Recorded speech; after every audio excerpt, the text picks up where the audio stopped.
me gjithë respektin që kam si djalë, e kam pas futbollistin tim. Para se të konfirmosh, unë do të kërkoja nga stafi, nga presidenca, bësh një analizë e kampionatit të kaluar. Pse vetëm në atë gjendje, pse vetëm fund të tabelës. Rrezikuam seriozisht, si çdo vit tjetër, edhe këtë vit rrezikuam. Pse ndodhin këto fenomene? Tjetra që kam, pse këtu nuk ka një objektiv, skuadra Lushës nuk ka një objektiv. Ku japin llogari këta njerëz? Dalin në fund tabelës, nuk japin llogari. Humbin thellë, 4 nesër rresht nuk japin llogari.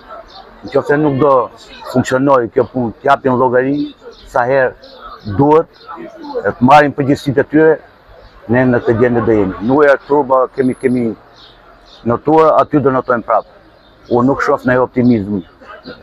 Bile po të kërkoje idenë time, mendimin tim me 2 kandidatura, unë do pranoja të ishte Tambana para Xhafës. Për vetë eksperiencën, për vetë emrin që ka, për shumë gjërave, ka dhe prova, se tomatën me prova.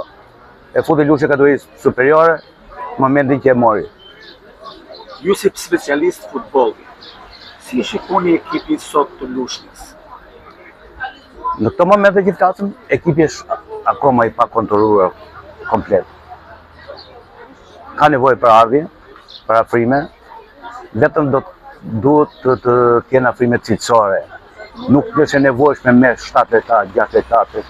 E rëndësishme është që ata që të vinë 3, 4, 2, që lojtarë cilësorë, që të shërbejnë skuadrës, nuk duam lojtarë të shtojnë, duam lojtarë cilësorë.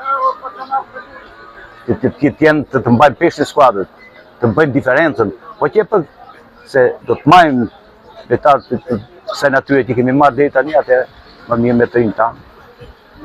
Dhe ishte më saktë, e do mendojmë për perspektivën. Edhe aty kam rezervat e mia ke akademia, që nuk funksionon si duhet akademia. Ka vite që nuk funksionon. Po nuk u vën lëvizje akademia, Lusha do të jeni këtu vetëm duke kërkuar jashtë rrethit.